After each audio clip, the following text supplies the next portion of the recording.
Hey, strangers. Welcome to episode 11 of season 2, The Strange Sessions. I'm Krista, and with me is someone who's no longer riddled with shingles. Only just a little bit. Just a little bit. Just a little bit. Kurt, how you feeling, Kurt? Much better. Good. Shingles sucks. If you've never had shingles, I have not. sucks. No, but I've heard it's really, really painful. And it seems like just last episode when you and Rhonda were yelling at me to go to the doctor, which I did. And what we thought was Lyme disease, turns out it was shingles. Which is good because Lyme disease isn't, that can affect you for years and have neurological things going on. And shingles, while painful, is short-lived if you get treatment right away. So. Yeah, so it sucked. Last week I was laid up pretty much, sat on the couch, watched a lot of TV. Also passed out when they took my blood, which is the first time in my life I have ever passed out. I've come close. Passing out sucks. Yeah. I thought you would pass out and then you wake up feeling kind of refreshed, like it was a little nap. No, it jacked me up all day after Wishful that. thinking. I hated that. Yeah. I don't know what happened. I have no idea why I passed out. Does blood? No, doesn't make you. I don't. It's not giving blood isn't my favorite thing in the world, but I'm not deathly afraid of it. And, and she took a couple of vials or whatever. Maybe it was just the stress and the fear of what was coming. It could have been. Yeah. But passing out sucks, so I don't recommend that to anybody. Don't pass out. Don't pass out. Well, I'm glad you feel better. Thank you. Glad you're here. Thank you. I still feel weird. I still feel the last couple of days I felt sure it's really still in your spacey. system. Yeah. Like just not spacier than usual. Spacier than usual. And that's pretty spacey. Do we have any housekeeping? We do actually. We finally have our own P.O. box. That's right. So that's exciting stuff. No pipe bombs or white powder, please. Yeah, no edibles. You know who you are. Our P.O. box address, if anybody wants to send us, we want postcards. Yeah. We would love to decorate our studio here with postcards. Totally. So our address is The Strange Sessions, P.O. Box 434, Manitowoc. That's Manitowoc. Manitowoc, Wisconsin, 54221-0434. Pretty excited to see what we get. I checked today before we came in. There was absolutely nothing. All right. I think I looked through and saw the mailman looking at me in the back area. Giving you the shrug, like, yeah, sorry. Like, sorry, nobody likes you. Maybe I'll send us something anonymously so that we feel good. Yeah, just send us something, please. Okay, now we sound desperate. Yeah, we do. We got one postcard and we're like hungry for more. Yeah, we do. Was that Sophie? Yeah, Sophie and Adam. Nice. So we love getting postcards, so please send us anything you guys would like. And I wanted to say that a couple episodes from now, episode 15 will be our second listener submission episode. Nice. Exciting. And do we have any? Yeah, there were a couple that we forgot the first time. Remember one of Brittany's? We forgot right. that. And Sorry, I've talked to a couple people since that one that said that they have stories. So the next time we do one, they're going to send us their stories. Okay. So it's still a little ways away. I think we still have I suck at math. This is 11 and that one's 15. So we still have 4 weeks. A few weeks. Something like that. And then we'll have that. So math. We'll bug you more when it gets closer to that. But I think that's really all we have for we're going to bug you real good. We want your stories. If we don't, those are my favorite episodes, actually. I love. Yeah, a lot of people really stories. like that. Cool. And another thing I want to... Didn't Dash say he had some stuff that he could share? Yeah, I've talked to a couple people that have things to share. And another thing is, if you're listening to this and you aren't a member of the closed group, The Strangers on Facebook, you should be. Yeah. Because it's been very active and something big just hit our window and I don't know what the heck that was. It sounded like something was tapping on the window. It did. I guess it was. So, what was I saying now? Oh, if you haven't joined The Strangers, if you haven't joined The Strangers, please join The Strangers. Yeah, a lot of good discussions, some funny stuff, some, posts related to episodes, upcoming topics, things like that. Our listener Nicole posted the thing about Australia not actually existing according to flat earthers. It's all paid actors, apparently. It is. I need to get that job. I don't know if they moved. What is it? Greenland? What is? I don't know, because according to flat earthers, when they go around the world, they're actually just going in a circle because. Felt like something was crawling on my neck, and I just freaked out. Sorry. She did freak out. I totally freaked out. That was a freak out. Okay. Why are you all jumpy? I don't know. It really freaked me out. Okay. Sorry. It's just her necklace. Mm-hmm. I don't think we need to do an investigation for that. Calm down. Mostly me. I'll just EVPs from your necklace. Yeah. I derailed the whole podcast. I totally forgot what we were talking about. I told you, I'm still a little dizzy and out of it. About the flat earthers. Yeah. So there's just been lots of good articles. The one about the Bigfoot family that they apparently I've seen that before. They love blueberry bagels, which is awesome because I love blueberry bangles. Bangles? I do like the bangles. Walk like an Egyptian. Could you see a Bigfoot walking like an Egyptian? No. I think that'd be great. But so join the strangers. Lots of good stuff posted in there. And I think that's all we really have for any kind of housekeeping / news. Okay. Any new members we want to shout out? Yes. I would like Mark, that was on our podcast last time, started adding people to the group that don't listen to the podcast yet. So if any of you that he added listen to the podcast and like it, let us know. Send me a message, and we will give you a personal shout out. But these people are listeners that have signed up for the strangers since our last episode. And they are Dominic Fritzky Brenny, Jonathan M. Oeda, Jen Lund, and Matthew Davis Horn. Thank you guys for joining the strangers and for liking the podcast. So I work with a Jen Lund. I wonder if it's the same person. It probably is. Interesting. I don't actually know her, though. Like, she works in a completely different building, but I know the name. Maybe it's not. That's probably pretty common. Do you have any personal shout-outs to give? I don't think so.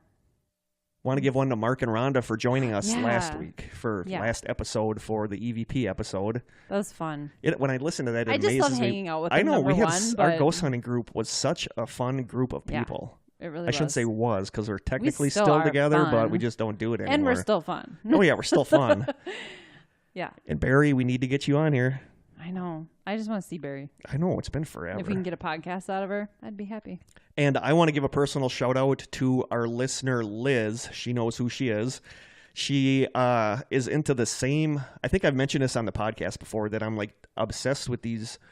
They're called armchair treasure hunt books, where you look at the art and there's like puzzles in the book, and if you can figure out the puzzles, you can go to wherever something is buried and dig it up. Okay. You know, like The Secret. We've talked about The Secret on here. That's the one where there's one in Milwaukee.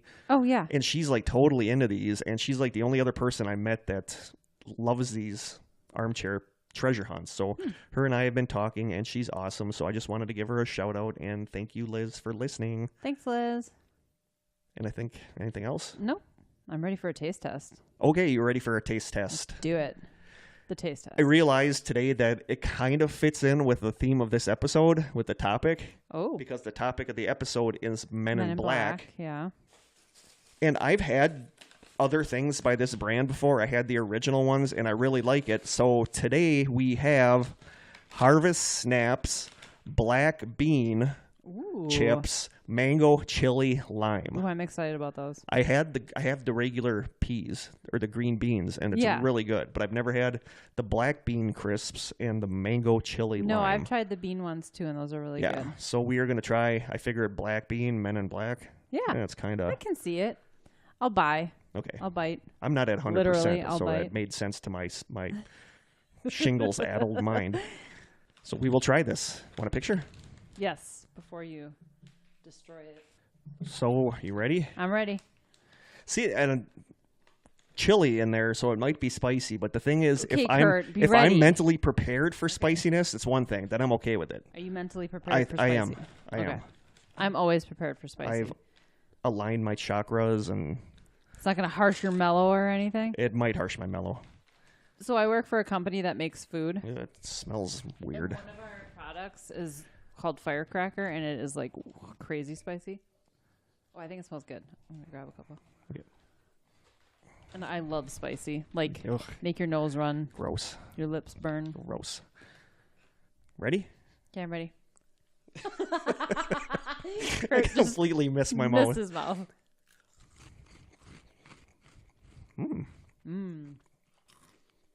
Ooh, these are really good. It's actually really good. Mm-hmm. They're like sweet and salty. I'm not getting any spicy. I am. There's a tiny little bit of heat. Those are actually really good. They're really good. It's not Cool Ranch Doritos good, but it's good.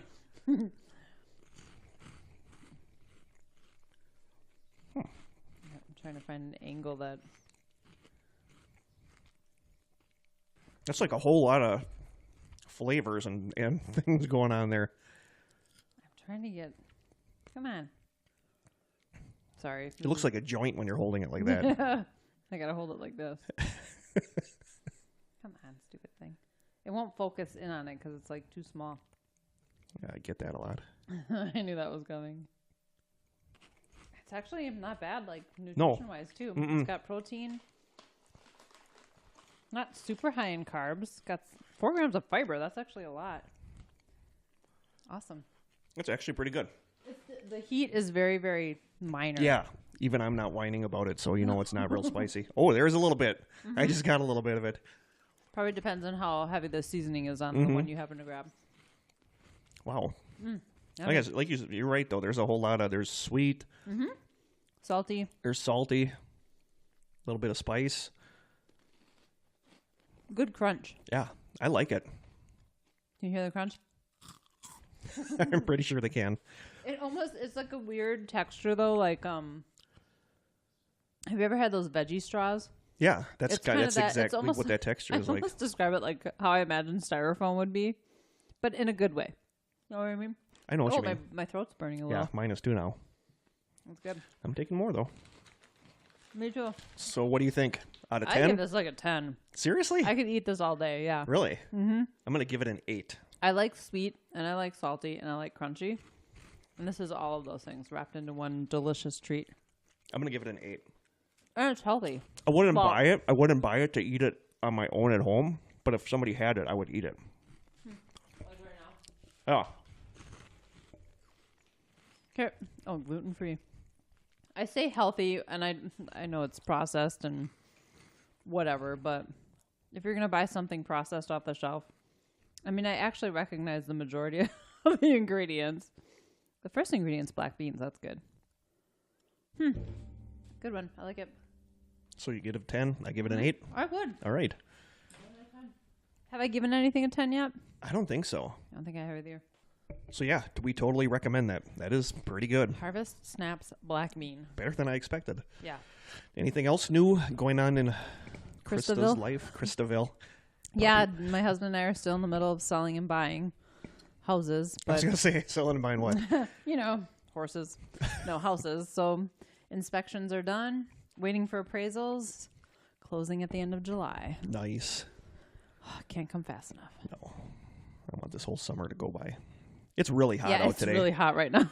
I think tomorrow. The heat index this weekend's supposed to be 100. Yeah, it's supposed to be like 100. I think they said like 105, 110 on Saturday. When I work in the factory, which is always 10 to 15 degrees hotter inside the factory. God. So. That's crazy. Yeah. We don't have air conditioning in our current house, but we'll have central air in our new house. That's going to be nice. I can't tell you how badly I wish we were there already. Yeah. We're going to be laying like in our beds with a fan blowing on us, just, spread eagle, not moving. I just hate summer. I like summer. I just hate the heat. I'm at my happiest when I have a sweatshirt on and it's chilly out. I love fall. And leaves are falling. Mm-hmm. I just don't like summer. I'm just sounding like a grumpy old man lately. You're a curmudgeon. I am a curmudgeon. Wow. So now onto our main story. I know a lot of people mentioned that they were like looking forward to this one, so hopefully it's okay. There's really not a ton of info out there about these guys. There's a lot of stories and stuff like that. So that's what I want to hear, the stories. Yeah, there's some creepy encounters. This is one where I must have went back and forth 10 times about which theory I like. Okay.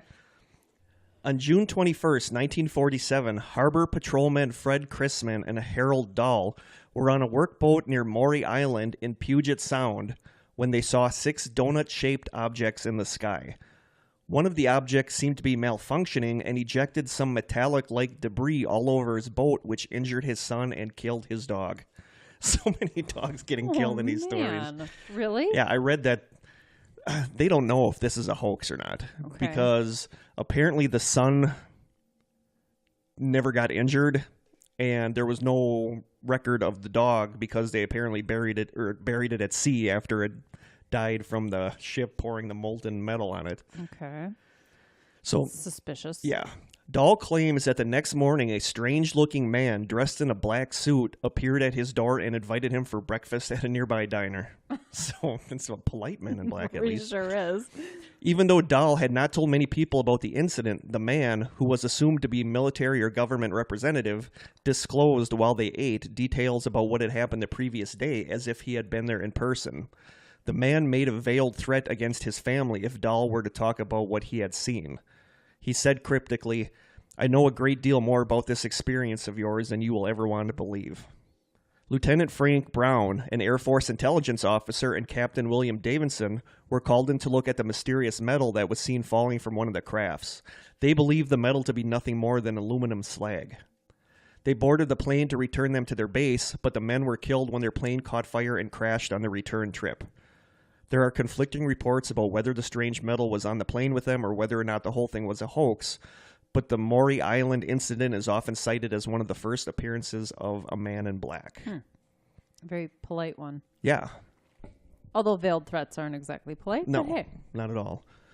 Although there have been miscellaneous accounts of men in black or men in black type sightings throughout the 20th century, the case of Albert Bender is usually cited as the start of the men in black phenomenon.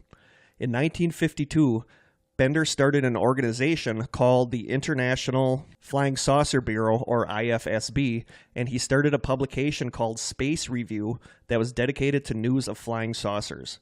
It quickly got a small but very loyal readership. Kind of sounds like our podcast. Very small but loyal group.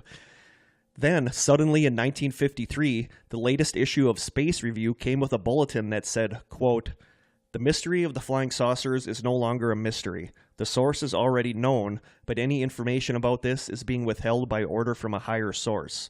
We would like to print the full story in Space Review, but because of the nature of the information, we are very sorry that we had been advised in the negative. We advise those engaged in saucer work to please be very cautious." Saucer work? Saucer work. Bender then stopped publication of Space Review and dismantled the IFSB. People questioned why he was ending his work, but Bender wouldn't discuss it. In 1956, fellow IFSB member Gray Barker published the book They Know Too Much About Flying Saucers. In it, Barker discussed Bender's experiences and possibly coined the phrase Men in Black. In 1962, Bender himself published a book called Flying Saucers and the Three Men, in which he talked about the mysterious circumstances that caused him to cease operations. According to Bender, just a day or two after he started the IFSB, he started experiencing strange phenomena. In his book, Bender says, quote, "I received a strange phone call while alone in my den. When I lifted the receiver, there was no reply, but I sensed somebody was on the other end of the line, while at the same time my head began to spin and ache. No voice answered when I spoke, but nevertheless I seemed to receive a message as if telepathically."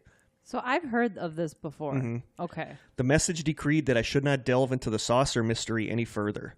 As I listened to the phone, I then heard a strange, throbbing, humming sound, and then suddenly, as if a knife had cut it out, the noise was gone. I got the usual dial tone without the click of anybody replacing a receiver. Then, a month after this mysterious phone call, Bender went to a local theater to see a movie. In his book, Bender states, quote, "I felt like someone had their eyes upon me, with a prickly sensation on the back of my neck, and I began to fidget in my seat. Suddenly, I felt the presence of a person in the seat next to me, although nobody had been there previously. I had heard nobody enter and sit down. I took a quick glance without turning my head, and I saw a man sitting there. Then the eyes drew my attention.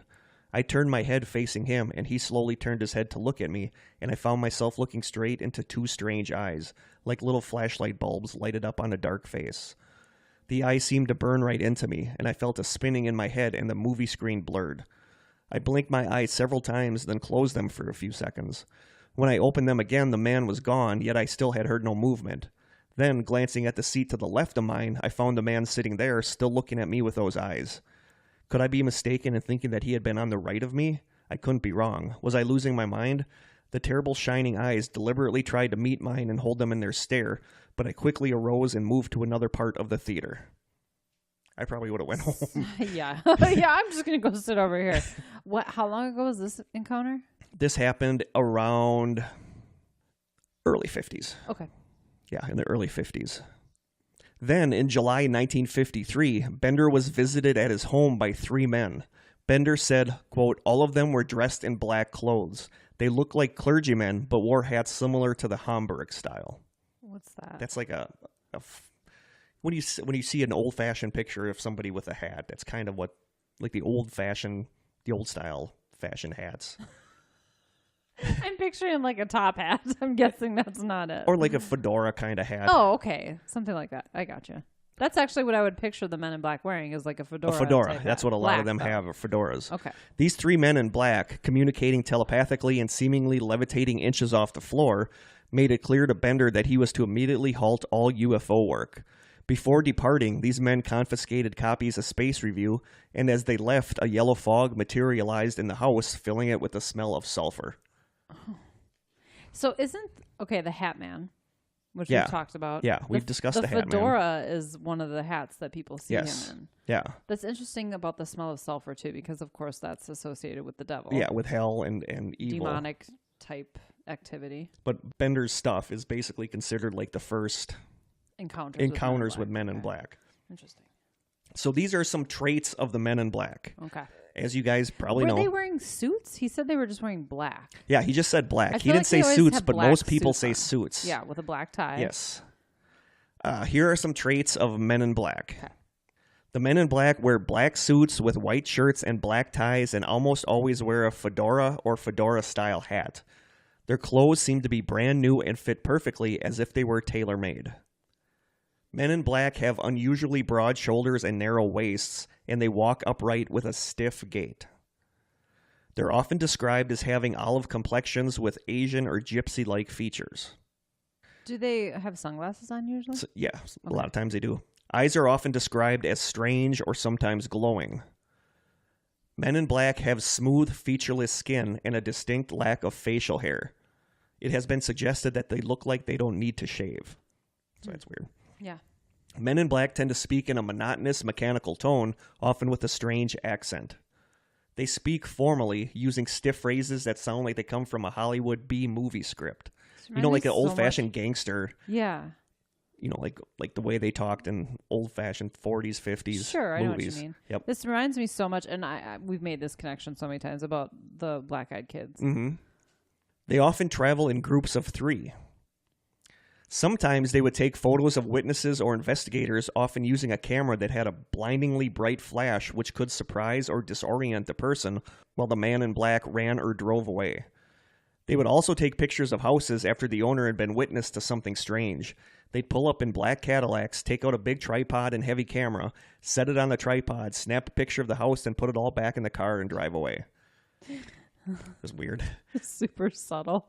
Men in black use large, black, old-fashioned cars, usually Cadillacs or Lincolns, in the United States, but these cars appear to be brand new and sometimes sport strange logos or insignia. So I wonder, does this mean that modern or current day encounters, they're still wearing the kind of fedora or driving the old cars? Interesting. Yeah. But we'll get to it a little bit, but there's other ones that are weird too. And even though people's yards are wet or muddy with rain, they'd walk into the homes with perfectly clean boots or shoes. Do they leave footprints? I don't know. That's what I would like to know. Men in black seem to know things about the UFO witness that they have never told anyone before. Men in black seem capable of doing impossible things like making themselves appear or disappear without a trace. And there are also reports of women in black. I've never heard of that. Yes, I've heard there were a couple accounts of women in black. And then some of the accounts say that instead of the women in black, this is the quote that they had, there are 3 sexy women in tight white uniforms. To the powers that be, if you're listening to this and want to persuade me to stop, you're better off going with the 3 sexy women in tight white uniforms. Okay. Or you'll just keep on because that means they'll keep visiting you. Yeah, that's right. I'll be like, you're going to stop me. Come back next week. Another strange occurrence, which could be classified as a man in black counter, is that of the phantom meter readers, which is said to happen when a man dressed in coveralls would knock on the door of a house in the suburbs and say that he'd come to read the electric or gas meter. He'd go down in the basement and would never come out. Eventually, after hours had passed, the owners of the house would go check on him. Hours? Sometimes the man would be gone altogether, never to be seen again, even when there was no way out of the basement. Other times, the man would be just starting up the stairs as they opened the door. There were also reports of strange tan men driving black limousines claiming to be census takers. So that's some of the characteristics of the Men in Black. Okay. It's all, most of it I've heard before. Yeah, most of it is pretty standard stuff. You know, and they brought it up. I went listen to the Sofa King podcast that it's like the observers from the show Fringe. If you've ever watched the show Fringe, that's exactly what the Men in Black are. Well, I think they modeled the pale skin, the fedoras, the sunglasses, the dark suits. But also, along with Bender, one of the first people that kind of popularized the idea of the Men in Black was John Keel, who we've mentioned on a bunch of the podcasts. He was the guy with the Mothman. He was the guy that wrote the Mothman prophecies. Okay. John Keel, in his book, The Mothman Prophecy, spends a lot of time talking about the Men in Black that just happened to show up around Point Pleasant when the Mothman stuff was going on. That's interesting because I think a lot of people think the Men in Black only show up after UFO sightings. Yeah. No, although I suppose the Mothman is an unidentified flying object. It's believed that they show up when people witness strange things that they're not supposed to. That's in line with the Fringe characters. Yes. But I always associated Men in Black with specifically with UFOs or aliens. Yeah.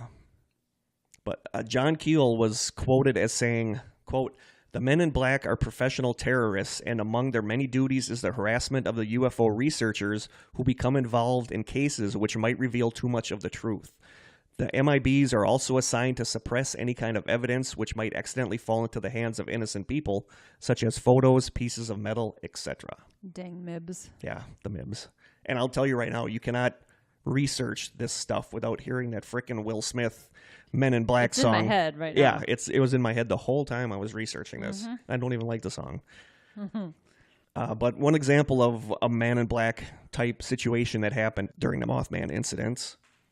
At 8:15 a.m. on February 22nd, 1967, Mothman witness Connie Carpenter was walking to school when a black Buick pulled up alongside her. The driver opened his door and asked her for directions. He seemed to be a clean-cut young man of about 25 or so, with thick, neatly combed black hair and a deep tan.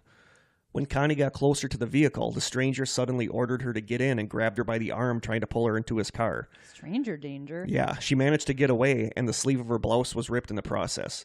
She ran back to her house and locked herself in. The next day, a threatening note was slipped underneath her door reading, quote, "Be careful, girl, I can get you yet." Was this a kid? Yeah. I mean, that could have just been like some perv. Yeah, it could have easily been a perv. Yeah, with the note, "Be careful, girl, I can get you yet."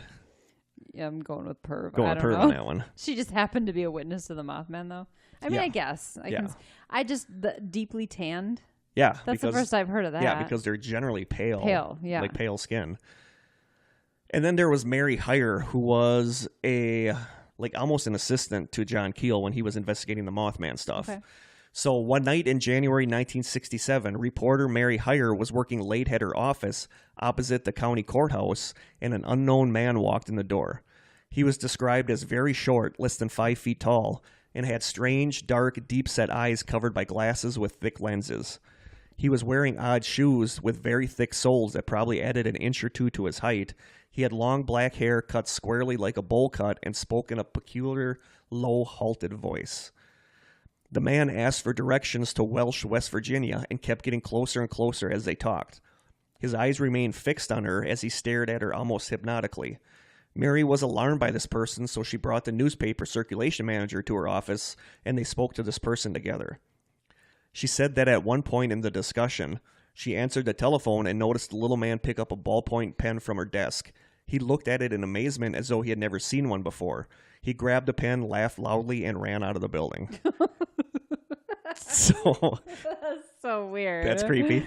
Nothing about that guy sounds like the Men in Black. No, that's the thing, is that some of these very opposite of. I picture them being tall and not wearing, Coke bottle glasses, and. But there's always this awkwardness, they don't know, seeing the pen and not knowing what, because kids. There was one report where the man in black said he sounded weird because he wasn't feeling good, and the lady offered him a bowl of Jell-O, and he tried to drink it. He lifted up the bowl of Jell-O and tried to drink it. Okay. So it's they don't know what things are. Right. It's just really weird. The whole thing is really weird. One of the most famous cases is that of Dr. Herbert Hopkins. Then this is the one when As you look up John. Oh, no, never mind. No, that's John Hopkins. You can edit that out. No, I'm leaving that in. I knew what you meant. I was testing you. When you look up, Is he related to John Hopkins? He might be his second cousin twice removed. When you look up stuff about Men in Black, like the Dr. Herbert Hopkins thing comes up all the time. Okay. So Dr. Herbert Hopkins, a 58-year-old doctor and hypnotist, was acting as consultant on an alleged UFO teleportation case in Maine.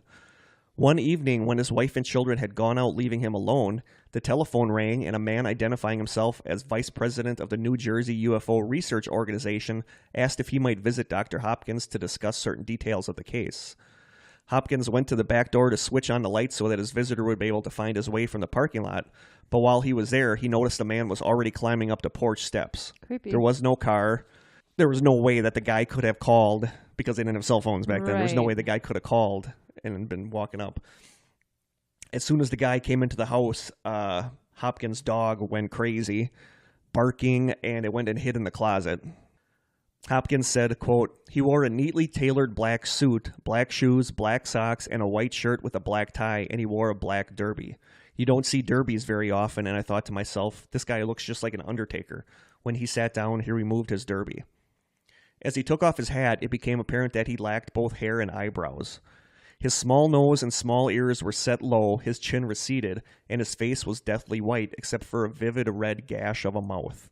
Hopkins went on to say, quote, "His lips were a brilliant ruby red, and he spoke in an expressionless, monotone, scanning speech. He constructed no phrases or sentences, just a sequence of words evenly spaced. His voice was completely passive, with no inflection or intonation, as if you were hearing it from a machine that could talk. He sat perfectly motionless and wore gray suede gloves. He idly brushed his lips with the back of a glove, and when he put his hand down, the back of his glove was bright red and the red on his mouth was smeared, so I knew he was wearing lipstick. That's when I could see that his mouth was a perfectly straight slit. Apparently, he did not have what we call lips, so the lipstick was put on as a decoy. His mouth was like that of a ventriloquist dummy." Oh my God. That's creepy. So I wonder if when he was talking to him on the phone, he sounded strange, or did he sound normal? He didn't really say. The man informed Hopkins that there were 2 coins in Hopkins' pocket, which was correct, and asked him to remove one. Hopkins complied and held the coin, a shiny new penny, in the palm of his hand. The MIB told Hopkins to watch the coin closely. After a few moments, the coin took on a silvery appearance and then appeared to be going out of focus. It then began to fade and eventually disappeared altogether. The man in black informed Hopkins that the coin would never be seen on this plane again. He then inquired as to whether Hopkins was familiar with alleged UFO abductee Barney Hill. Hopkins replied that he had heard of Hill, but was under the impression that he had died in the not-too-distant past. The man in black informed Hopkins that that was correct. He said, quote, "Barney didn't have a heart, just like you no longer have a coin." Oh. Yeah, so that's creepy. Very. Gently suggesting that Hopkins then destroy any material that he had related to the UFO case.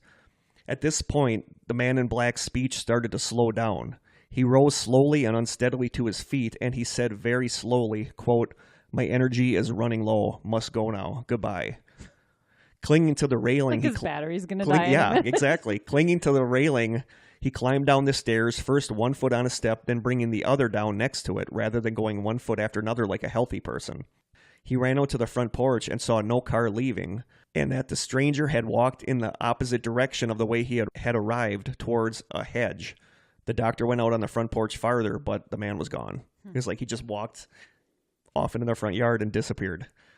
Not long after that, Hopkins began experiencing trouble with his telephone. He often picked it up to find the line dead or filled with static, and the patients began to complain that when they called, he either didn't answer his phone or they would get a voice falsely claiming that his number was out of service. On those occasions when a connection was successfully made, it was often mysteriously broken in the middle of a conversation. The local phone company did determine that Hopkins' phone line was being tampered with, but were at a loss to explain how or by whom. Weird. So that's one of the most famous cases that you're going to hear about the Man in Black. Not John Hopkins. Not John Hopkins. And then here's a couple other miscellaneous ones. Okay. In 1967, Robert Richardson was driving his car at night in Toledo, Ohio, when he hit something that he claimed immediately vanished when he hit it. He found a piece of metal that he believed originated from the thing that he had hit. A few days later, 2 men wearing black hats and sunglasses and driving a black 1953 Cadillac visited Richardson at his home at 11 p.m. to ask questions. A week later, 2 other men arrived dressed in black suits and asked Richardson to turn over the piece of metal to them. When he informed them that he had sent it for analysis, one of the men said, quote, "If you want your wife to stay as pretty as she is, then you'd better get the piece of metal back." Dang. Yeah. So, yeah. I don't know what else happened with that case. That was all that was out there. His wife's super ugly now. The Sofa King podcast guy said, you know what? What if you didn't like your wife and wanted her killed? Right. This is kind of a win-win. You know. In another case, a professor of folklore named Peter Rochowitz told of an experience that occurred one night in the college library while he was reading a book on UFOs that had been recommended to him by a colleague. He was just relaxing in a chair and reading his book when he noticed what appeared to be a leg and a shoe out of the corner of his eye. Before he knew it, there was a man sitting in the chair in front of him. The man immediately asked him about the book he was reading and questioned him on whether or not he had seen UFOs or was that interested in the phenomenon. When the professor stated that he really wasn't that interested in the UFOs subject to begin with and was only reading the book to satisfy the suggestion of a friend, the man became enraged and angrily asked him how he could not be interested in the most important facts of the century. Seemingly satisfied that the professor was not going to dig into the world of UFOs, the man left, but not before telling the professor to, quote, "go well on your purpose." Okay, Men in Black, enough of the mixed signals. Yeah, either you want us to look into UFOs That's or why you don't. none of this makes sense. Make up your minds. Yeah. I don't get it. That doesn't make any sense. No. It was like he was pissed that the guy didn't want to care about UFOs, right. But then the article suggests that he was satisfied that the professor was not going to dig into the world of UFOs and said, "go well on your purpose." Don't look into this, but I'm angry that you don't want to. However, while it seems like this would be the end of it, it's here that the story takes a turn for the creepy. After the encounter, Rochowitz got up to walk around the library. However, none of the librarians were anywhere to be seen. The same went for the guards and all the patrons. In fact, as far as he could tell, the library was completely empty except for him. The professor returned to his chair in an attempt to gather his wits.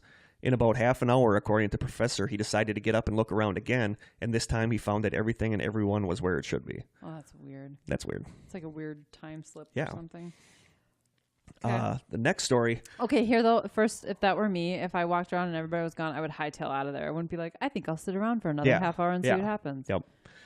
In another one, there was a girl named Christine that was a career military person. She was a pilot and flew in the armed forces of the United States, and she was a member of the infamous Tailhook Association, which is an association for Navy fighter pilots. The name tailhook comes from the hook of the back of fighter jets that is used to catch the planes when they land on an aircraft carrier. So she knows her stuff. I mean, Here's what Christine said. Quote, "One night, a large UFO showed up and hovered over the base for about 40 minutes. Everybody saw it. We were all pilots, and we knew that it wasn't ours. We could also tell because the brass didn't know what it was either. When it left, it took off at phenomenal speed." What's brass? The brass is like the officers, like the generals and all that stuff. "The next day, a bunch of black sedans showed up on the base. Each sedan had 4 guys all dressed in black with hats. They got out and went to every building on the base and, quote, encouraged us not to talk about what we saw. I'm not easily intimidated. I know how to use a firearm, and I've flown in plenty of combat conditions, but these guys meant business." What's weird is that they could just waltz onto a military base and nobody stopped them. Yeah. That's weird. Another Man in Black, I don't know if this one is a Man in Black encounter or a Man in Black type creature encounter. This one is weird. Took place in the seaside town of Scarborough, North Yorkshire in 1968. A girl who was 16 at the time answered the door to what appeared to be a very strange insurance salesman. He was tall, wore a black suit and tie, and had a florid complexion. What's that mean? Yeah, it means flushed. He was he had a very flushed complexion. After staring at the 16-year-old girl and smiling for an unnerving length of time, he seemingly jerked into action and asked the girl, "Do you have insurance? Is it now?" The girl later remarked that his voice seemed to be computerized. She suggested that the insurance salesman come back later when her parents were home. At that moment, the man suddenly began to sweat profusely. He removed his hat to reveal a bald and extremely pale head. She could now see that he was wearing makeup to darken his face. "Can I have a glass of water?" the man in black asked. Inviting the man in, because this was before stranger danger, the girl fetched him a glass of water, and he took the glass of water, looked at it for a while, and then set it down. Which is weird. He didn't drink it. He just looked at the glass of water and then set it down. He knew it was the right thing to ask for, but had no idea what to do with it. Yeah, pretty much. He just stared at it for a while and then set it down. Next, he turned his attention to a clock on the mantelpiece. The girl told the man in black that the clock was her father's retirement present, at which he seemed baffled. He asked, quote, "Is it your father's time? Is it here and now?"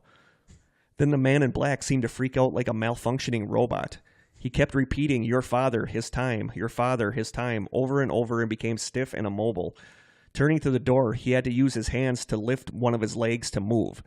He told the girl to watch the lights before leaving in a hurry, disappearing down the street impossibly quickly. The girl soon went to her bedroom and found the room filled with small bright lights which danced around before exiting through a window. So many of these encounters suggest that these are some kind of android. Yeah, exactly. And I've never really heard that before. Yep. And one of the more famous people that is said to have an encounter with a man in black is Dan Aykroyd.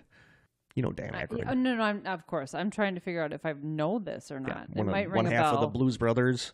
Yeah. I know who Dan Aykroyd is. Actually, I of course. What's sad Blues is that the Brothers. only movie I can think of off the top of my head is Caddyshack 2, which sucked. Ugh, yeah, I know.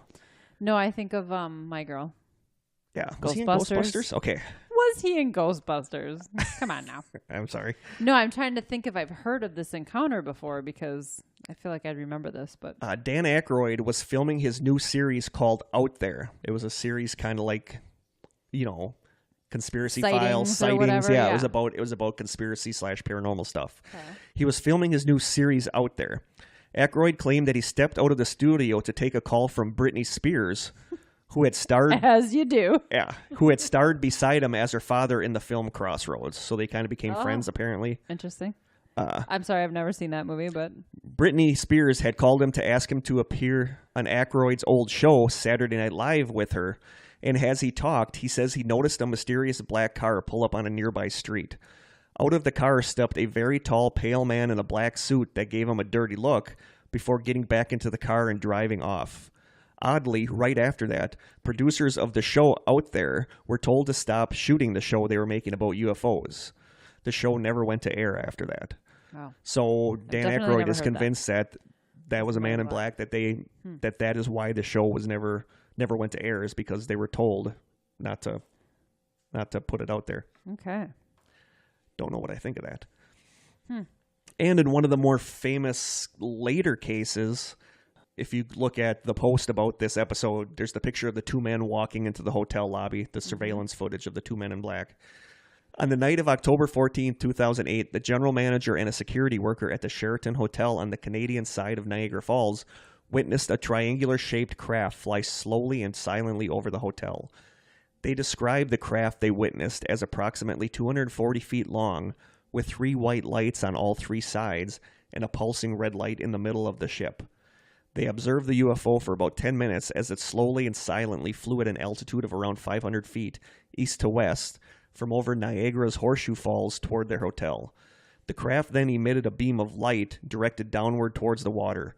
As they observed the craft, the light beam shifted direction and aimed directly at the 2 witnesses, which frightened them off, which it would. Yeah. About a week later, the hotel manager was alone in the hotel parking lot at 1 o'clock in the morning when he noticed another black triangle flying in the same direction but at a much higher altitude. About 7 months after the 2 sightings, on May 15th, hotel employees reported a disturbing experience where 2 men who looked and dressed identically in black trench coats and hats entered the hotel lobby and asked to speak directly to the hotel manager.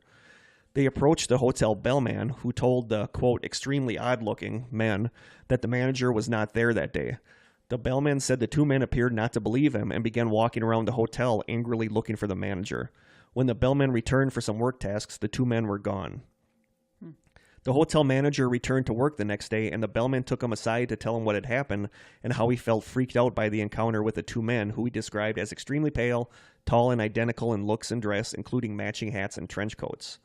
Skeptical, yet alarmed, the manager went to the hotel security office and examined surveillance tapes of the previous day.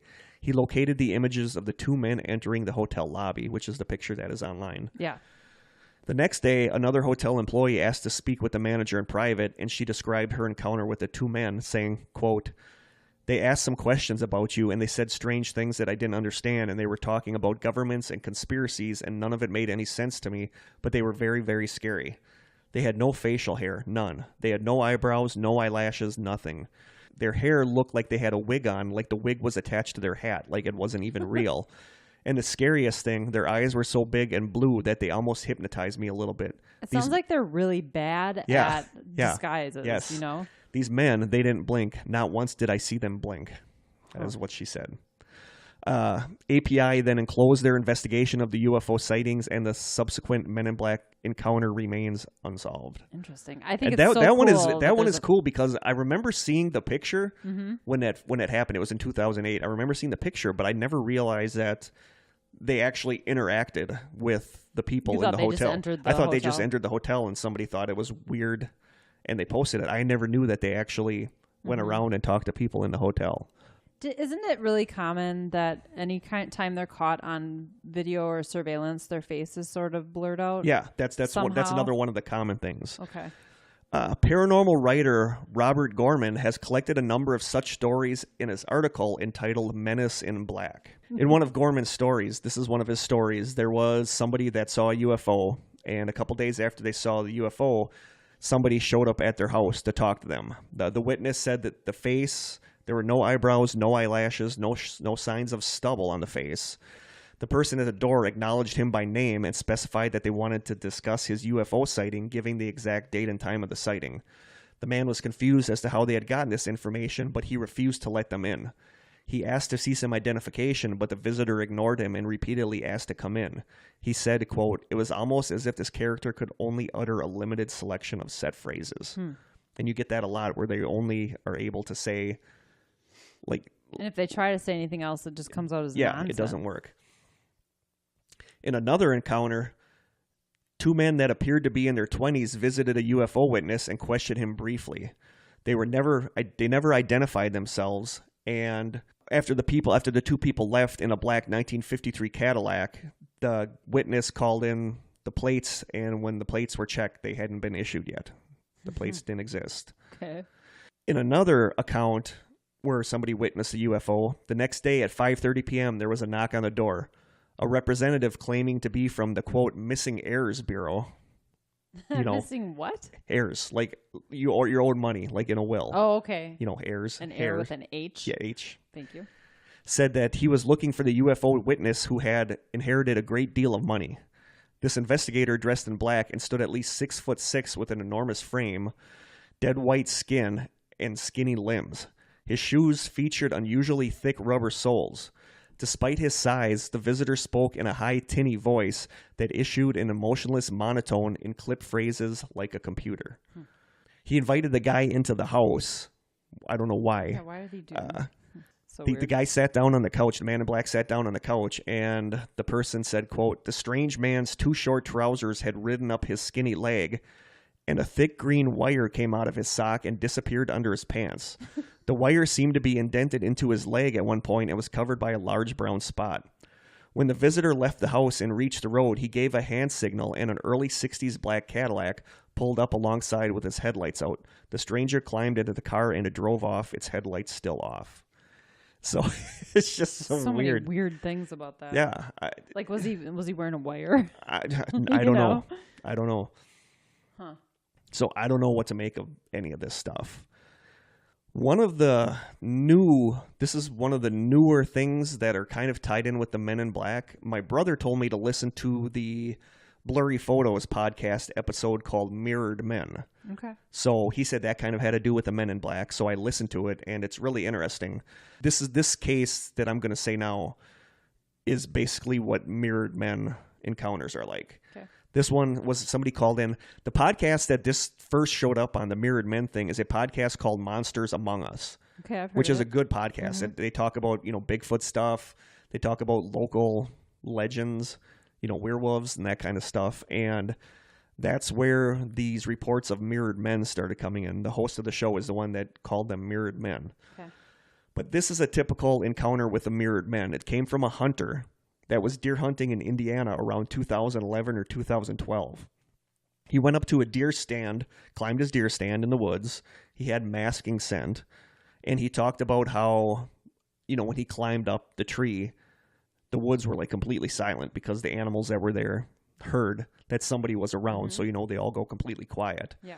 Except squirrels. Except squirrels. They're jerks. Yeah. They're like squirrels. They're cute, but they're really loud. Yeah. So he climbed up the tree, and he said around 3:00 p.m., which was a little while after he climbed up the tree, he hadn't spotted any deer, and the woods were once again alive with the sounds of wildlife. So he was up there. He was still. So, the animals started making sounds again. Suddenly, he caught sight of 3 figures coming through the woods, almost in a stalking manner. He realized that they didn't have blaze orange on, so he was kind of pissed, thinking that they were hikers, that you don't want to be out in the woods during hunting season without blaze orange on. Right. But then he realized that the sounds of wildlife hadn't stopped. As they reached a clearing, he noticed that the 3 men were walking perfectly in sync. Every motion was mirrored perfectly. Wait. Okay. So when he climbed the deer stand, everything went silent. Yeah. But when these 3 figures appeared, everything went back to normal. Everything stayed normal. Like they weren't there. Okay. As they reached a clearing, he noticed that the 3 men were walking perfectly in sync. Every motion was mirrored exactly, walking in a weird slow motion like they were walking through jello. The 3 men were dressed in old-fashioned tweed suits. That's weird. Yeah. Actually, the fact that they're all walking identical and really slow, that's really creepy. Yeah, that's basically what the mirrored men thing is, that these men walk. They mirror each other. Yeah, they walk exactly the same. He lifted the scope to his eye to look at the men closer, and as soon as he lifted the scope to his eye, he saw the 3 men stop. They slowly turned their heads and raised their faces to look at him. Nope. He said it was almost like one mind controlled all 3 bodies. He said the shape of the eyes was off, and the spacing between the nose and mouths were odd. He said the mouths were too long, almost like that of a bullfrog. Next thing he knew, the sun was down, and he was laying on the ground underneath his tree stand. The gun was stuck in the ground, barrel side down. It was 11:17 at night. He had 8 hours of nothing. He ran back to his truck. He said he wasn't going to tell anyone, but he decided to tell this after hearing the other stories about mirrored men. And that is how the stories of the mirrored men go. There was the first story that started this, he was a young boy at the time, and he lived in a suburban area. Mm-hmm. And he said one night around 11 o'clock, he was looking out the window, and they lived on a little cul-de-sac kind of thing. And he said he looked out and he saw 3 figures walking side by side. He said they weren't side by side. He said they were diagonal walking. Yeah. And he said he noticed that their movements were exactly the same. And he said he watched them, and he said all at once the 3 men stopped. And he said they slowly turned around and looked at him looking through the window. That is so creepy. And he said the next thing he knew, he woke up with his head against the window, and 8 hours had passed. That's what the 8 hours. That kind of reminds me of the Grinning Man. Yeah, that is exactly like the Grinning Man story. But there's a lot. If you listen to this Monsters Among Us podcast, there's a lot of reports of mirrored men, which are basically, it sounds like Men in Black, but there's 3 of them, and they're a different variety. Like they're moving completely in sync, and when they know when you're looking at them. That's creepy. Yeah. You think you're hidden, you think you're a silent observer, and all of a sudden they just stop and look at you.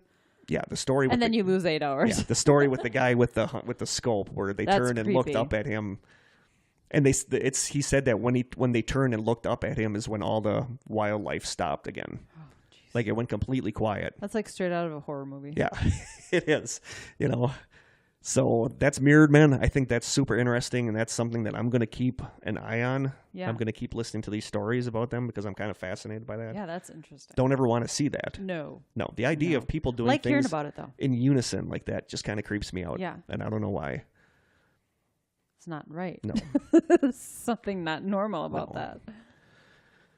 So then in 1967, the United States Air Force expressed concern about finding out more about these men in black that were going around scaring people and saying they were from the U.S. Armed Forces. Here is a statement by Colonel George P. Freeman, the spokesman for Project Blue Book at the Pentagon. Project Blue Book was created to investigate UFOs. Okay. He says, quote, "Mysterious men dressed in Air Force uniforms or all in black and bearing impressive credentials from government agencies have been silencing UFO witnesses. We have checked a number of these cases, and these men are not connected to the Air Force in any way. We haven't been able to find out anything about these men. By posing as Air Force officers and government agents, they are committing a federal offense. We would like to catch one. Unfortunately, the trail is always too cold by the time we hear about these cases, but we keep trying. So that's them saying that they know something's going on, but they don't know what. That sort of legitimizes it a little bit. Yeah. So those are some of the stories about the Men in Black. So basically... Are we going to go into theories now? Yep, basically we go to theories. There's basically 2 theories. There's only 2 theories? Well, there's 2 theories and sub-theories. We always have sub-theories. Okay. The first theory, they're not real. People are just making them up? It's an urban legend. Okay. You know, it's totally could be. It could be. It's kind of like a Slender Man kind of thing, or Slenderman. Slenderman kind of thing, where, you know, it's just people think it's a cool story, so then people start creating photos. Yeah, those blurry photos, Slenderman. That people think it's a cool story, so then they kind of create their own little side stories about it, and it kind of takes a life of their own. And some people think that's what the Men in Black are. But it started in the 40s? Yeah. Some people think that they don't exist, that none of this stuff ever happened. Okay. And there's some stuff that points towards a lot of these original stories being hoaxes. That you don't know if these people might have been trying to get into magazines and trying to get a little fame from this. Isn't there a legendary photo of a man in black? There's a couple different photos. It's like black and white. Yeah, I know which one you're saying. And he's standing in a doorway. Well, and there's one where they're outside. At a bus station or something. Yeah, if you look online, you'll see pictures. But people said those could just be people. Yeah, they could just be people that happen to be wearing black suits that day. And in that day and time where men wore hats. Yeah. Women wore dresses, men wore hats, whether they were going to the grocery store, they wore suits. They don't go to the store in their sweats like they do now. That's very common. Bender, the one that started this thing, was known to have some issues. And in 1953, a document called the Robertson Panel Report was released by the CIA detailing their conclusions from a special panel that had reviewed Project Blue Book to determine if UFO reports posed any threat to national security. The conclusion was that they didn't. However, buried deep within a report was a reference to private UFO enthusiast groups.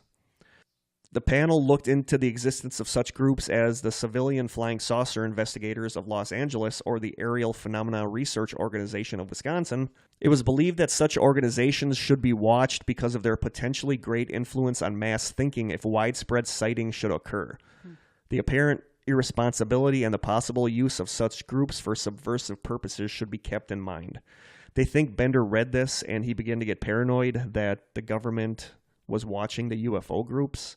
Okay. So they suspect that Bender maybe that these men in black didn't come to visit him, that it was just his paranoid mind. Yeah. That he kind of made that up. That I can kind of see that. That the whole ball of wax kind of started going from there. Where suddenly he started making big things out of nothing. And then people started making other stories about men in black. Sure. Okay.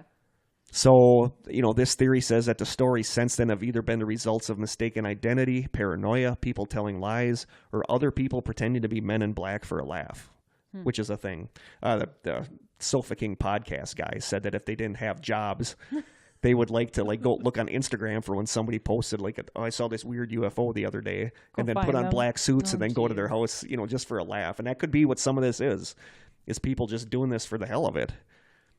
So that's one of the theories, is that none of this is real, that there's no men in black visiting people, that there's never been men in black visiting people. Okay. A lot of people think John Keel kind of embellished a lot of stuff he wrote. So it's possible that this is just an urban legend. Totally possible. Yep. I buy it. Big theory number 2, it's real. It's black or white. It's always real or not real. Those are always the big theories. Yep. As far as being real, theory number 1 underneath that is that they are paranormal / otherworldly creatures. And that seems pretty, obvious from some of the... Definitely not normal. No, that seems obvious from some of the shenanigans they do. Yeah. Like the making the coin disappear in the hand. Yeah. And lost time. Yeah, the lost time and their weird staring at a glass of water instead of drinking it. Right. It just, none of it makes sense. They think that these could be alien human hybrids, or that they could be trans-dimensional creatures. They could be robots for some reason. A lot of, so many of the cases, and this was even before computers, we're talking back in the 50s, a lot of people said that their voices sounded mechanical. It was like when you would call the time back in the day, and it would have that robotic voice telling you the time. A lot of people said that that's what their voices were like. And so much of this is so in line with Black Eyed Kids. It's crazy. Yeah. Yep. And they are connected with Black Eyed Kids. Yeah, yes, they are. So people think that's possibly robots. Some people think that it's possibly time travelers. That's possibly us in the future. Paranormal researcher. Really weird in the future. I know. Paranormal researcher and author Joshua P. Warren says, quote, "If you have a situation in which the timelines are being constantly changed in an unauthorized way by some of these para-temporal travelers from far in the future, then obviously you're going to have these men in black pop up there to try to get the timeline back under control. And that's why, when you take something like what happened at Point Pleasant in the 1960s, we have a variety, a whole spectrum of paranormal activity and strange creatures, and then the men in black suddenly appear. So it could be that the men in black follow all of this stuff around. That's their job. Not that they're causing trouble.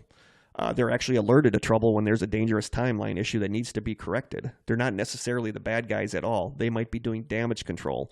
And maybe that includes warning and silencing witnesses to protect the time travel secret. That might be weird, and they might look weird, but their overall mission might just be to keep order and protect the timelines."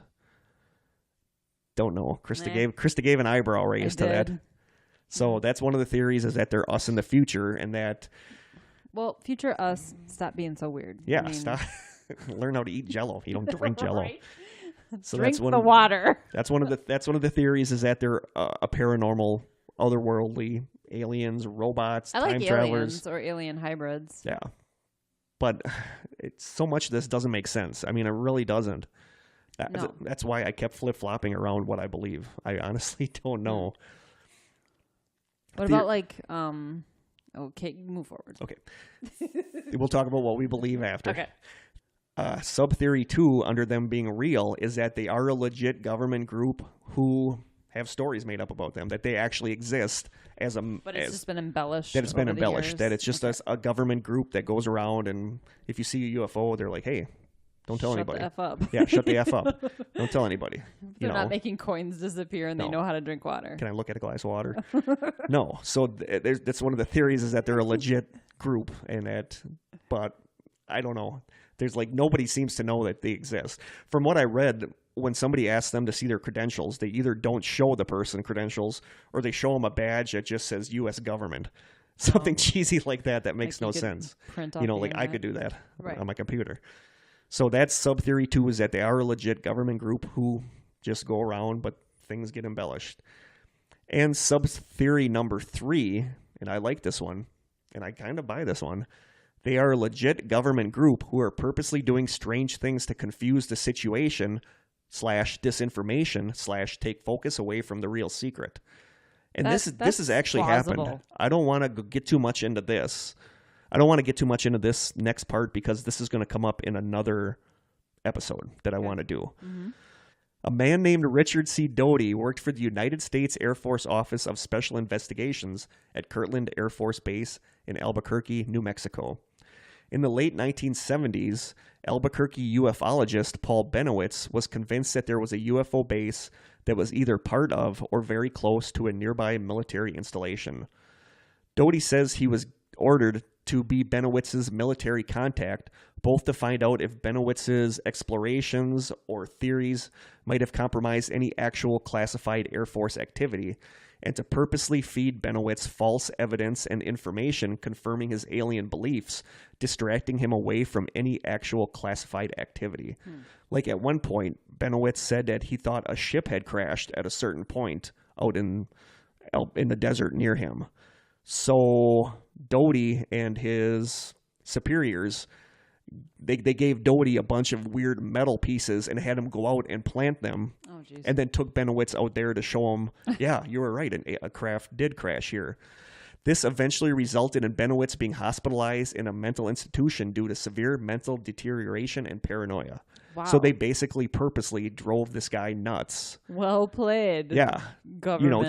Just because this guy was so concerned about the nearby military installation that they drove him. And that's why people, and this is a legit thing, this happened. And that's why people think that it's possible that this is a government group that is purposely doing these strange things.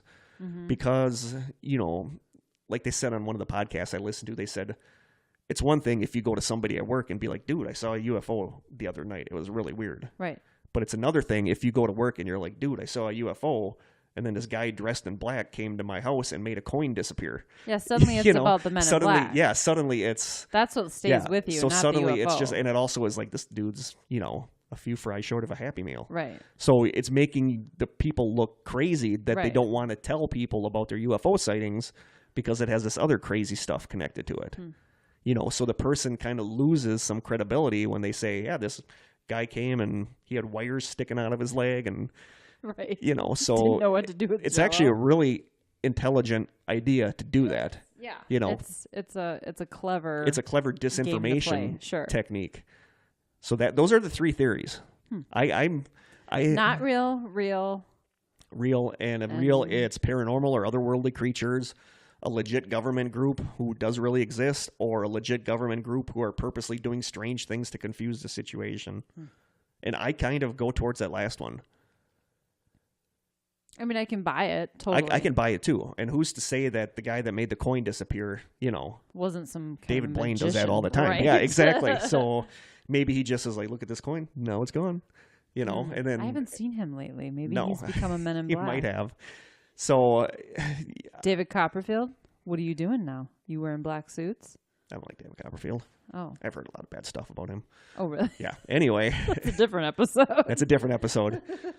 But yeah, so those are the three theories. I constantly go back and forth between they're a paranormal or otherworldly kind of creature and they are a legit government group who is purposely doing these oddball things in order to throw people off the actual, the actual situation. Yeah. Which makes a lot of sense. The old bait and switch. But it also seems like a lot of unnecessary... Right. Like not being able to string coherent sentences together. Yeah. And having these 1953 sedans and all that stuff. Running low on batteries. But it's just so weird that if it is very elaborate. Yeah. If it is otherworldly creatures, it's just weird that they're stuck in this 40s gangster, suits, fedora. Like they're stuck in this weird, like if they're trying to blend in, that would have worked back in the 40s and 50s, but these not days now. it wouldn't. Yeah. So I don't know. I honestly don't know what I think. That's why it feels otherworldly to me, because they don't know what to do or how to act or what to do with everyday items kind of thing. And there's been a lot of reports of them threatening, like when they threaten the guy's wife or they threaten the family, but there's never been any actual violence, it sounds like. Yeah. Like they come in and threaten them, and if that doesn't work, oh well. So I don't know. I'm stumped on this. Yeah, me too. To me, it almost feels like urban legend. Yeah, I mean, so much of it feels like it's, and I hate that. I had said that, and I think in the last episode that I hate that. I feel like researching this stuff is making me more of a skeptic because I liked believing in all this stuff, and now the more I dig into it, the more I'm like, some of this stuff is kind of this might not be real. This might not be real. So, but there's, I might link on the Facebook page. There's a page where somebody has a whole ton of chronological stories about visits from the Men in Black. So I might put that on the Facebook page. But there's so many stories that I don't think that all of them could be fabrications. Right. I don't think that many. So I don't know. That's how I feel about Bigfoot. I know. Well, strangers, if you've had an encounter with a Man in Black or Men in Black, we would love to hear about it. Yeah. And let us know maybe I'll put a poll up on Facebook about what you think these are, because I honestly, usually I have one of them that I lean towards, and on this one, I literally don't know. I honestly don't know. It's a crapshoot. Sometimes I think it's fake. Sometimes I think they're weird alien type bullfrog mouth guys. And sometimes I think that they're just government agents doing disinformation. I don't know.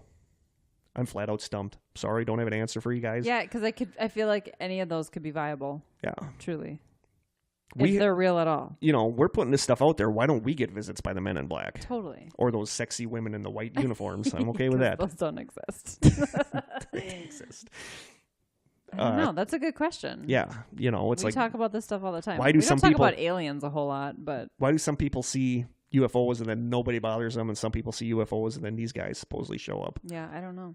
So maybe it's your personality. Are you going to go blab it out? We are talking on a podcast to, a lot of people right now. So we would qualify as the type of person they would want to silence. That's true. I would think. Maybe we'll see a black... Jeez. You are Why jumpy. Did that scare me? I don't know. It scared me before. It really scared me this time. The refrigerator turned on, and I just about jumped out of my chair. And she's a ghost hunter, folks. She is a ghost hunter. But it turned on before when it was completely silent in here before we started recording. Well, that's because now you're thinking about this stuff. I totally am. You're so jumpy. That just amazes me. So, guys, let us know what you think. Yeah. Men in Black, yay, nay. I really like the mirrored men stuff. Yeah, that's cool. I've never heard that to me, before. That's almost like a creepypasta version of the Men in Black. That they took the creepy Men in Black stuff and like multiplied it with the strange mirrored movements and them turning their heads really slow to notice you. I don't know. I think that's fascinating. I'm going to keep listening to the Monsters Among Us podcast because I really like listening to the mirrored men stories. But cool. I'm at a loss, guys. Sorry. I don't know what to say about this. I don't know if it's real. That's okay. We don't always have to have an answer or an opinion. I would love to talk to somebody who's had an encounter. Yeah, I really would because I feel like I could better gauge if they're telling the truth or not if I'm actually talking to the person. Yeah, not just reading a thread on Reddit or something. Yeah. So I don't know. Let us know what you guys think. As always, I'll put a poll up on Facebook. Curious to see what you guys think if it's real or not real. Cool. So there's Men in Black. So do we have some questions to answer? We do have a question to answer. It's only one or two? Maybe two. It's a more recent one because I forgot the password for the site. So these are the last two. It also emails it to us. So these are the last two that were emailed to us. While Kurt is loading that, it's not the only mishap that happened today. So earlier, if you were lucky enough to see it, we posted a picture of us that I had to quickly delete. Because I realized I had food in my teeth. Because Kurt bought me a sub on the way here. And it had spinach in it. And I didn't check my teeth before taking the selfie. And I had to quickly delete the photo from Instagram, Twitter, and Facebook. She had a nice big grin with green globs between her teeth. Yeah, it was awesome. So we had to repost it and retake the picture, repost it. And I thought I looked so much better in the first one. Yeah, I told Kurt maybe I'll crop you out of that one. My crappy food in the teeth totally trumps his dorky picture in the second one. So that was funny. Question for today is, Ooh, this is weird because I literally just thought about this the other day. Ooh. Yeah. Okay, I'm ready. The question is, when you do pass, do either of you think you would or could become ghosts? I thought about this just the other day. Is it weird that I've never actually even... Yeah, it is kind of... I've never considering thought about that we're this. ghost hunters, it is weird that you've never considered that. Well, we always joke around with each other that, okay, if you die, you totally have to come give me a sign. Like, you have to say something or, whatever. So I guess we've always just assumed that would happen. Yeah. Like, I'm joking, but I also kind of mean it. Like, you have to let me know you're okay kind of thing. Yeah. I don't know. Would I just want to... I mean, I talked about that with my friend Miranda. It's like part of me wants to be able to come back and say, hey, look, I'm here. But I also don't want to do it in a creepy ass way, like be that weird jerky ghost thing that's walking in your hallway. Herky jerky ghost. And get stuck here and not be able to... I don't know. Maybe you don't have a choice. I don't know. But this is weird because I literally was thinking about this the other day. And I feel like this comes up into my thing that we've talked about a couple times, like about how you and I don't think we can get possessed because we have such clamps on our mind. Mm-hmm. Like I have that weird fear of not being in control of my thoughts. Yeah. Which is why I don't do drugs. Mm-hmm. I drink, but like I said, I've been the drunkest I've ever been. I know what I'm doing. I'm not doing something that I wouldn't normally do. Right. There's always like a part of my mind that's always on. In control, yeah. I said sometimes I'm afraid to fall asleep at night because that's giving up control. And that's one of the things that freaked me out so much about passing out when they took my blood. Yeah, because you were out of control. Because I was out. And that stuff just kind of freaks me out. And part of me thinks that when I die, that part of me is going to be, no, you're not going anywhere. And that I will stay as a ghost. Here. I really think that, and I don't know if that's a good thing. Yeah, I don't know. But I just think that I just feel like I am going to stick around as a ghost, whether I want to or not, just because of the way that's the way my mind works. If I were given a choice, I would want to visit some key people, just to let them know I'm okay, and then I would want to move on to whatever's next. Yeah, I don't want to be stuck here. Part of me would like to be a guardian angel type thing and help people that I care about, but I don't know. This gets into the whole thing that lately I've been It used to never scare me to think about dying, but lately it does because it's like as you get older, your mortality. Yeah, as you get older, this stuff gets scary. You think about it. Yeah, you think about it a lot more. And it seemed like something that was so far away when we were younger, and now that we're like middle-aged. Yeah, it's oh crap, it's right around the corner. Yeah, so it's creepy, and it makes you think about what there is. You know, I don't know. That's kind of a deep. It is a deep. I do want to have a show coming up about life after death experiences or near death experiences. So I do think that I am going to stick around as a ghost, whether I want to or not, just because that's the way I am. I would just want to briefly stick around and then move on. Wow, good question. Whoever asked that was you. deep. We have time for one more. That one kind of blew my mind. Oh, wow. Another one? Dark question. Okay. If you had a child, would you rather they grew up to be a serial killer or a victim of a serial killer? Oh, come on. That's a tough one. I guess a victim. I wouldn't. Do you know how guilty you would feel? I always think about that. I always think about like their suffering would end quickly. Yeah, I think a lot about BTK. I mean, I don't ever want to lose. I don't have any kids, but I would never want to lose a child. Yeah, but I wouldn't want to know that I raised a monster. No. And that they caused so many other people. like BTK, the serial killer BTK. It's like, yeah, I always think about what his daughter. How do you deal with that when somebody in your family ends up being a serial killer? I've seen interviews with Jeffrey Dahmer's parents. Yeah, and they're like, the dad is kind of strange, but I think the mom was crying through most of the interview. I mean, how hard is that to know that person your child you thought you knew took how many lives? Right. That would be really hard. You'd always have to live with the guilt of wondering, did you do something wrong? But is it easier to lose a child to a serial killer? I don't know. At least if there's a heaven, they're going there. That's one way to look at it. We live in Wisconsin, so there's no death penalty. So I guess you wouldn't have to worry about your serial killer child being put to death.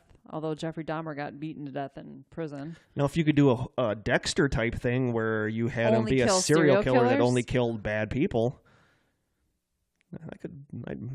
I'd be okay. Well, sure, with that. I'd prefer that over my child being killed or killing innocent people. God, I don't know. I honestly don't. I don't like would you rather questions. Yeah, I honestly don't know. Because they're always the choice between two really crappy things.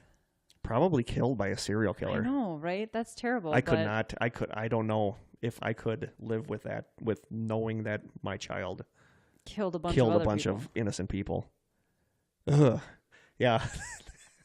It's weird. I bet if you asked a parent of a serial killer, though, they'd have a different answer. Probably. They can still go visit their child in prison or whatever. Yeah, but they always have to be questioning what they did wrong. Right. I mean, they have to blame themselves. Of course you would. Yeah. Wow. I think it's chemical, though. Do you think so? Yeah. You think it's determined that they're going to be a serial killer before they're even raised? I think that I think circumstances can, contribute. Yeah. I used to listen to My Favorite Murder a lot, and there were a lot of killers who suffered head injuries when they were kids. Yeah. Some kind of head trauma. Yeah. I feel like it's either chemical, you're born with some kind of imbalance, or you have something that happens traumatic that can mess up your brain in some way. I don't know if it's... So do you think it's conditional? Like if you're beaten as a child and raped as a child, that you're going to grow up to be... No, I don't know about that. I think your circumstances can probably, and your upbringing can probably play a part in it, but to turn you into something that kills a bunch of people, I feel like... I don't know. I've always, and I don't remember if I've ever said this on here, one of my dream jobs, I would have loved to have been a serial killer profiler. Yeah, I'm fascinated by serial killers. I mean, just a profiler in general. I've always been fascinated by them because like you and I have talked about, if I don't know somebody and I feel like I hurt their feelings, it can legitimately bother me all day knowing that I hurt this person's feelings. We're empaths. So so it just amazes me that there's people out there that can kill somebody. Right. And then do it again. And do it again. And it doesn't affect them. Right. That's so why I think I'm fascinated by that whole by that whole thing, how that is completely different than the way I think. Maybe that's how I justify it. They have to be crazy. That's not a good word to use. They have to be mentally insane or something. Psychopath. They can't be a normal person because a normal person wouldn't do that. Yeah. So and you think could severe childhood trauma, like being, beaten, whatever, as a child, I guess that I'm sure that probably could produce those kind of results. But a lot of these kids, a lot of the serial killers, I think, grew up in normal families. Yeah. Jeffrey Dahmer did. Yeah. So you think it's in you from the start, basically? I think it can be. Huh. I think more often than not, there's something wrong with you from the get-go. That's why that kid is abusing small animals, and it's not normal. No. Wow. I don't like that question. that was a deep just question. Went down a rabbit hole. Holy cow. Yeah. So what? Kurt's like cash now. Yeah. I'm Yep. spent. I don't know. Definitely. I'd have to go with being the victim of a serial killer, but I Yeah, cannot imagine how horrible Either that one is is horrible. Either one is horrible. No, but that's how that game works, though. Neither choice is a good one. It's the lesser of the two evils, like voting for president. Yeah. Wow. So right. what can we talk about to end on a little? I think we should post these questions on the strangers so that our so that they can answer it. Them. Yep. Whoever answered those questions, thank you. Those were good, deep questions. Mm-hmm. Holy cow. Yeah, my mind's kind of blown from that. But what happiness can we end on? Have you watched anything good lately or read anything good lately? The Staircase. So somebody I still need to watch The Staircase. It's so good. Somebody brought up The Staircase on The Strangers. And did you see the picture I posted of that actor? I can't think of what his name is, but he was in Scrubs. He looks just like the main guy in The Staircase. Dr. Cox? Was it the one? Maybe. He's got like reddish curly hair. That's Dr. Cox. I love Scrubs. So I love the show Scrubs. All I picture every time I watch The Staircase. Yep. It's so funny. I need to watch The Staircase. It's really good. Like the first, my husband and I are watching it together, and the first episode we were like in. Yeah. And you go back and forth through the whole show. Oh, he's guilty. Oh no, he didn't do it. Nope, he didn't. Oh, he is so guilty. Like you just cannot. You can't figure out. I mean, it is kind of biased because most of the footage is of him working with his lawyers, but there's just certain things that you can't quite get past. Yeah. That you just can't quite justify. It's really, really good. I do need to watch Making a Murderer. Yeah. Even though, like I said, living in Manitowoc and knowing. I asked my coach. I work at a place where we call our bosses coach. I asked her. We started talking about Netflix and shows that are on Netflix, and I mentioned The Staircase, and she was like, "Oh yeah, I have that in my list of stuff to watch." And I was like, "Did you ever watch The Making of a Murderer?" And she said, "No, I lived in Manitowoc." And she's like, "I can't relive that whole thing." That's one of the reasons why. I know Avery's and I know Dassey's and I know people who were friends with Teresa Halbach. Mm-hmm. So it's very And I worked personal. At the sheriff's department. Yeah, and you worked at the sheriff's department. So, but I'm not connected to it the same way that people who live there were. Yeah. I didn't live there. I just worked at the sheriff's department where all those detectives happened to be working. And were you working there at the time when all that was going on? During some of the trial period, I was. Yeah. Wow. Mm-hmm. I don't think I knew that. Yeah. Wow. I miss you working there. Yeah, because we used to have coffee every week. Yes, we did. It was awesome. So that's a pretty good note to end on. That's not depressing at all. Oh, us having coffee together? Yeah. Yeah. I miss that. Jen's Java, Manitowoc, Wisconsin. Good stuff. Love the place. Yeah. Cool. I'm actually Googling Teresa Halbach to see what the dates were of the whole timeline. Make sure I'm not lying. I don't think you're lying. I do remember press conferences being held outside the sheriff's department, though. Really? Yeah. So. Wow. That's really cool. Mm-hmm. They didn't interview you for the... No. No. Why would they? I don't know. So, yeah. So that's it from us. You guys let us know what you think, as always. And send us some postcards. We love postcards. Definitely. Or send us anything within reason that you would like to send us. Yeah. We'll potentially taste test something if it's completely the wrapper is intact. Yeah, not if it hasn't been tampered with. Not if it's a brownie in a baggie. If it's a brownie in a baggie, we're not going to eat it. Nope. I might eat it if I'm really hungry. We'll see. If you're hungry enough. So that's it from us. So we will see you guys again soon. Until next time, stay strange.